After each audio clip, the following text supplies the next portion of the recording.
मंच पर उपस्थित अखिल भारतीय विद्यार्थी परिषद के माननीय पदाधिकारी गण तथा विद्यार्थी सेवा समिति के सभी माननीय पदाधिकारी गण, मंच के नीचे उपस्थित सभी कार्यकर्ता, पूर्व कार्यकर्ता तथा मान्यवर नागरिक सज्जन, माता भगिनी,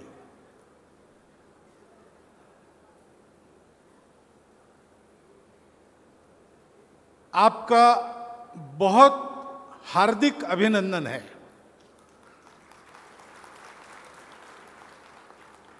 क्योंकि आपने अपने परिश्रम से लंबे समय तक सब प्रकार की परिस्थितियों का सामना करते हुए एक सिद्धि को प्राप्त किया है। आज हमारे अपने परिश्रम से हमने अपना एक भव्य कार्यालय खड़ा किया। यहां आने के पहले कार्यालय में गया था, मुझे लगता है सब दृष्टि से अच्छा बना है।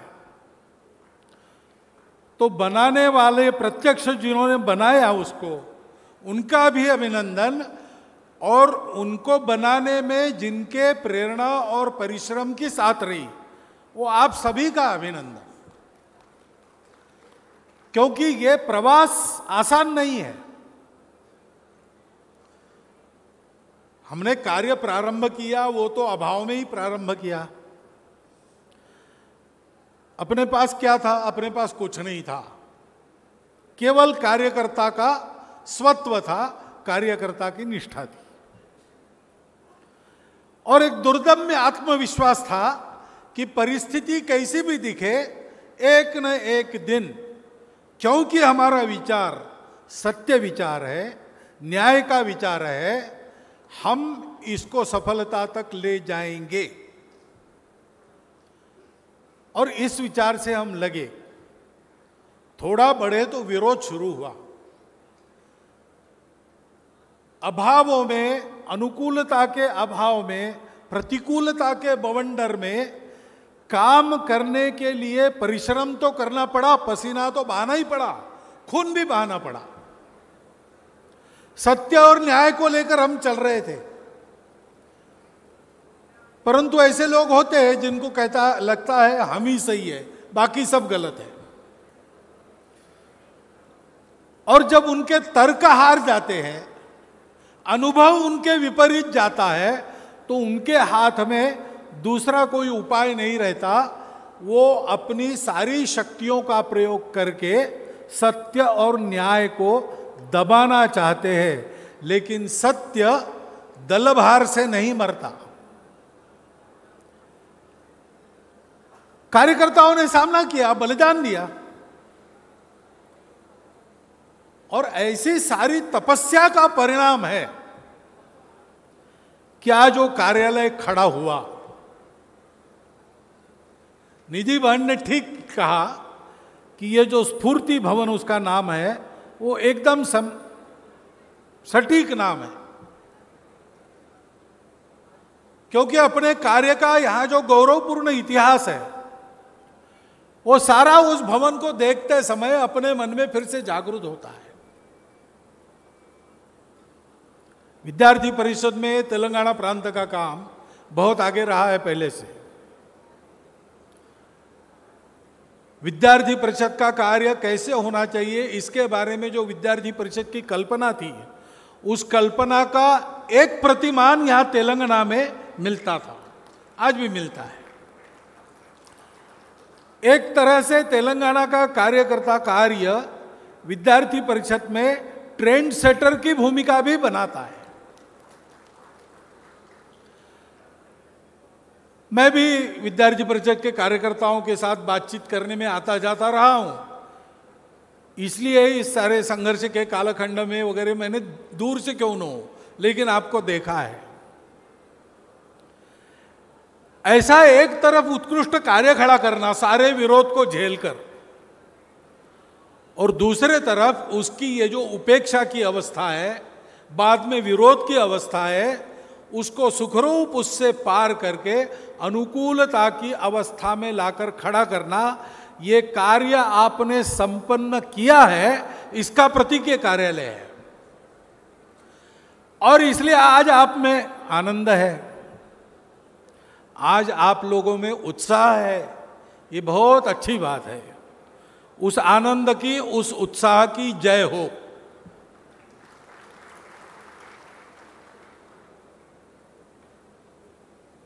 आनंद और उत्साह में और एक बात ध्यान में रखनी चाहिए, हम संघ की प्रार्थना में कहते हैं ये कंटकाकीर्ण मार्ग है। 30 साल पहले, 40 साल पहले तक, 20 साल पहले तक अनुभव होता था,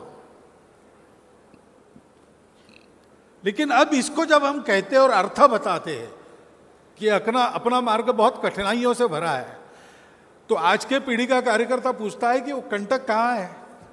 आपने देखे होंगे उपेक्षा के समय में बहुत सहन करना पड़ा, बहुत घिसना पड़ा, विरोध में बहुत लड़ना पड़ा,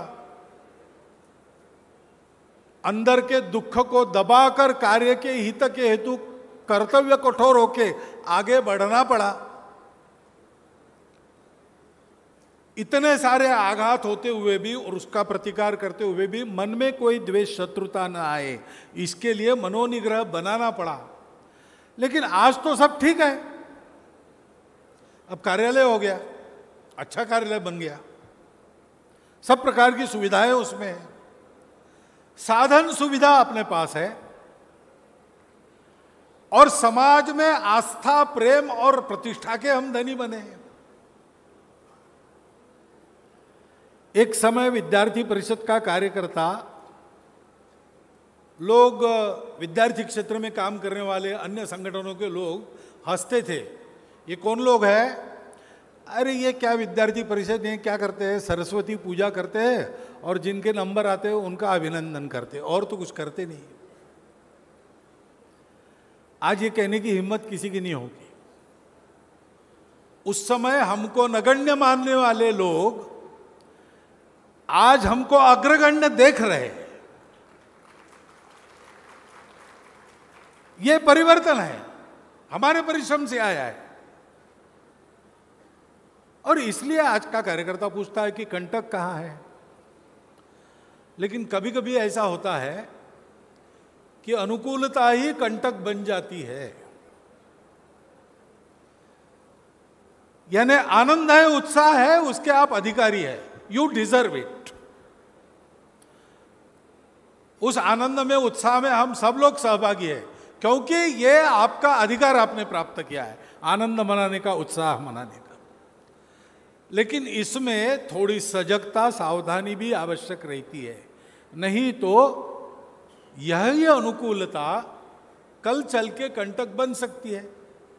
समाज में स्टेटस है, प्रतिष्ठा है, आस्था है, विश्वास है, हमारा अहंकार बढ़ाती है, व्यक्ति का भी बढ़ाती है, संगठन का भी बढ़ा सकती है।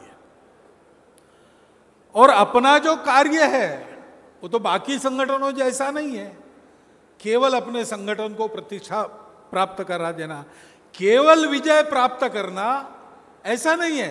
विजय प्राप्त करना अनिवार्य है, इसलिए हम विजय प्राप्त कर रहे हैं और विजयी होंगे, परंतु उस विजय का कुछ उपयोग करना है। विजय ये हमारी मंजिल नहीं है, हमारा पड़ाव है। बहुत से राजा विजयी हुए, सब भूल गए उनके नाम। कितने दिन याद रखेंगे राजाओं के नाम? ज्यादा दिन याद नहीं रहे, 1000, 2000, 5000 साल, उसके बाद सब भूल जाते हैं।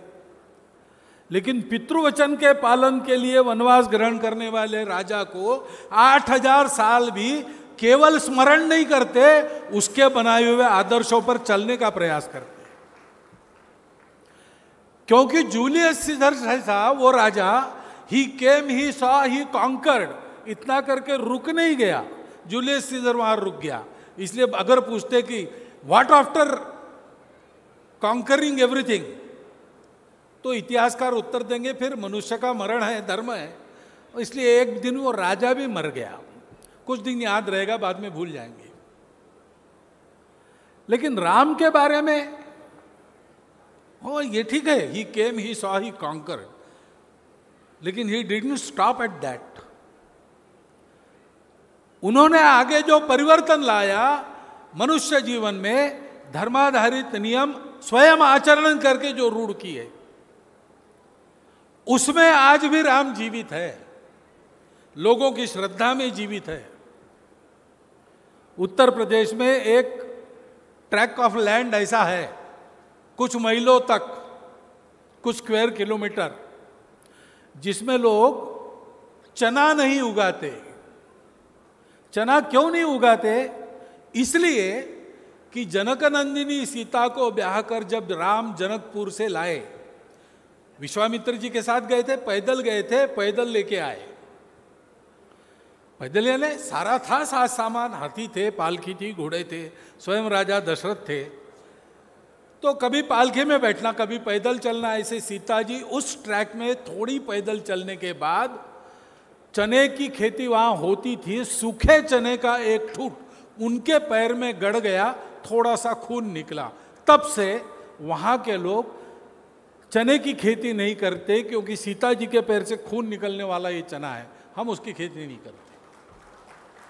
सीता जी 8000 साल पहले भूमि में गड़प नहीं हुई, सीता जी अभी हमारी श्रद्धा में जीवित है। यह चिरंजीविता क्यों प्राप्त होती है? क्योंकि अनुकूलता प्राप्त होने के बाद धीर व्यक्ति वो याद रखता है हम क्यों चले हैं। अनुकूलता प्रतिकूलता उसको प्रभावित नहीं करती। निंदन्तु नीति निपुणा यदि वास्तिवन्तु, नीति निपुण लोग निंदा करे स्तुति करे, दोनों में उसको फर्क नहीं पड़ता। लक्ष्मी समाविशतु गच्छतु वा यथेष्टम, धन साधन पास में हो या हाथ से चले जाए, उसको फर्क नहीं पड़ता। अद्यैव वा मरणमस्तु युगांतरेवा, आज मरण प्राप्त हो अथवा मरण की प्रतीक्षा में तिल तिल गलना पड़े युगांतर तक, उसको फर्क नहीं पड़ता। न्यायात पथ प्रविचलंती पदम न धीरा, सत्य और न्याय के जिस पथ को हमने ग्रहण किया है उस पर हमको अविचल चलना है, उसको प्रभावित नहीं होने देना है। 8वीं की क्लास में हमको अंग्रेजी में एक लेसन था, आयाज नाम के एक मिनिस्टर की कहानी थी। राजाओं का जमाना, राजा का बड़ा प्रिय मिनिस्टर, क्योंकि बहुत कार्यक्षम था, एफिशिएंट था और इसलिए प्रिय था।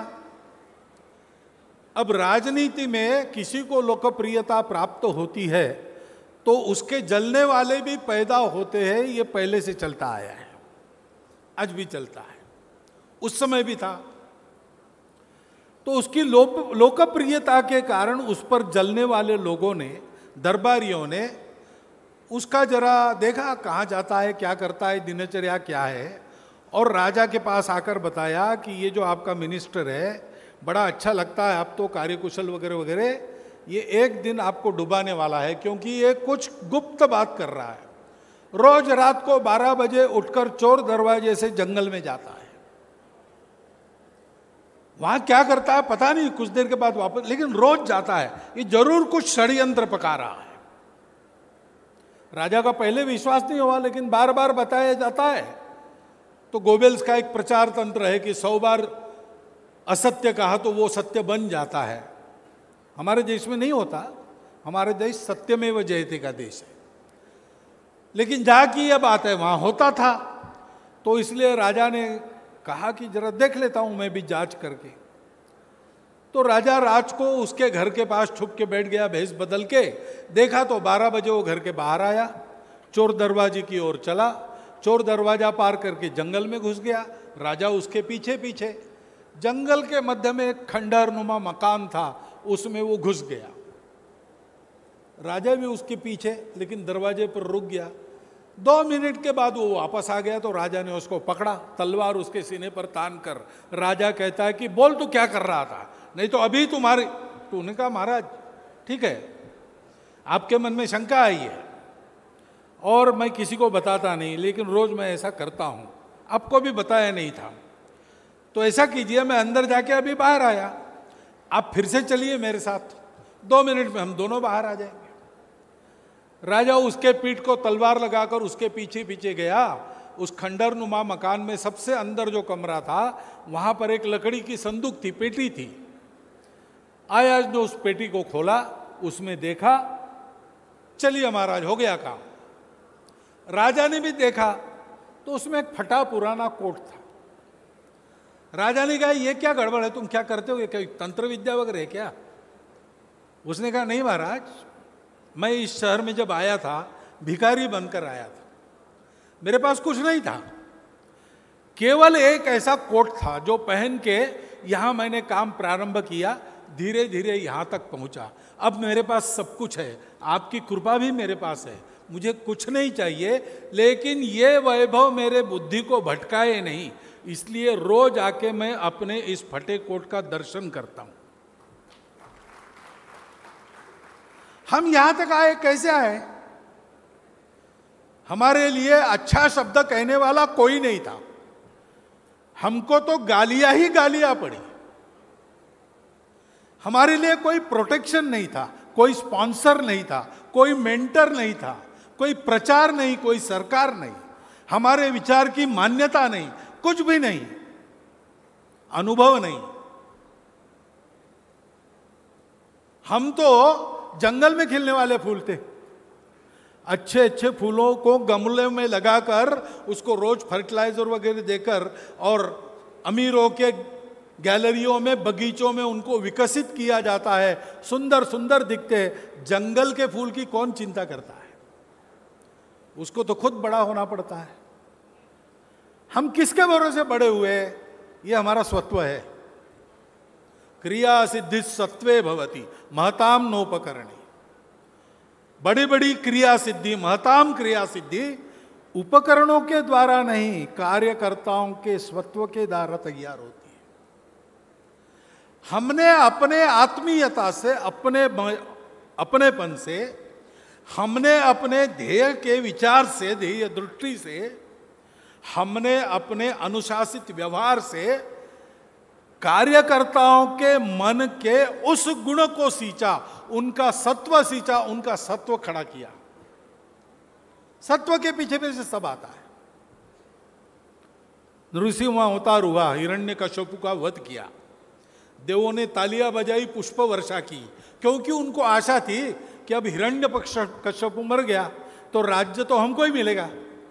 इंद्र देख रहा था, लेकिन उसको देखते देखते नृसिंह भगवान ने प्रहलाद को ही राजा बना दिया। तो इंद्र हाथ मलते रह गया, बृहस्पति के पास गया, गुरुवर क्या करे, दाव तो हमने अपने लिए लगा था, फायदा वही ले गया। तो बृहस्पति ने कहा, आप कुछ 1000 वर्ष मत करो कुछ, वो अत्यंत सत्वशील है, उसको तुम अपदस्थ नहीं कर सकते। कुछ 1000 वर्षों के बाद जाकर उसका राज्य मांग लेना, वो दाता है, याचक को ना नहीं कहता। तो इंद्र ने कहा, राज्य कैसे मांगू, मैं भीख मांगू राज्य के लिए?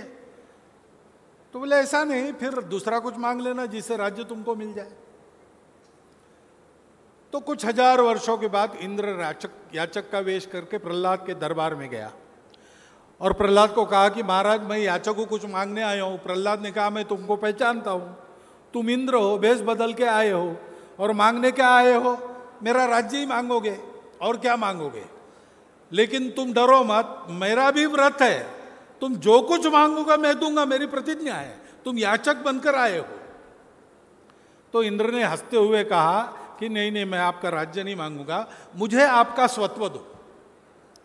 तो प्रहलाद ने जल मंगाया, अभिषेक जल छोड़ दिया हाथ से, कहा मेरा सत्व मैं इंद्र को देता हूं। तो उसका सत्व एक पुरुषाकृति में उसके शरीर से बाहर आके इंद्र के शरीर में प्रविष्ट हो गया। लेकिन तुरंत बाद और एक तेजस्वी पुरुष उसके शरीर के बाहर आया। तो प्रहलाद ने पूछा, भगवान आप कौन हो और आप मेरे शरीर को छोड़कर क्यों जा रहे हो? तो बोले, मैं तुम्हारा तेज हूं, सत्व जहां जाता है वहां तेज जाता है, मैं सत्व के पीछे जा रहा हूं। दूसरा एक बलशाली पुरुष फिर से बाहर आ गया, प्रहलाद ने पूछा अब आप क्यों छोड़े जा रहे हो? तो उन्होंने कहा मैं तुम्हारा बल हूँ, शौर्य हूँ। जहाँ सत्व और तेज होता है वहीं बल और शौर्य होता है, मैं उनके पास जा रहा हूँ। बाद में एक महिला उसके शरीर के बाहर आई। प्रहलाद ने पूछा माँ तुम कौन हो, मुझे छोड़े क्यों जा रही हो? तो कहा मैं तुम्हारी लक्ष्मी हूँ, तुमको जो प्राकृतिक वैभव मिला है, मानसिक वैभव मिला है, भौतिक वैभव मिला है, वो सब मैं हूँ। और शील बल तेज, सत्व बल तेज जहां रहते वहीं पर मैं जाता हूं। वो चली गई। एक सत्व मांगकर राज्य सहित सब कुछ प्रहलाद का इंद्र ने हरण कर लिया। हम कभी इन साधनों के पीछे नहीं भागे, हम कभी प्रसिद्धि के पीछे नहीं भागे, हम कभी झूठे सत्ता स्थानों के पीछे नहीं भागे। हमने अपने शील पर बल दिया, अपने शील को कोटि कोटि हृदयों में जागृत किया। हमारा शील है। विद्यार्थी परिषद में 3 शब्द कहे जाते हैं, ज्ञान चारित्र्य एकता। ये हमारा शील है, ये हमारा स्वत्व है। इसके बलबूते हम यहां तक आए।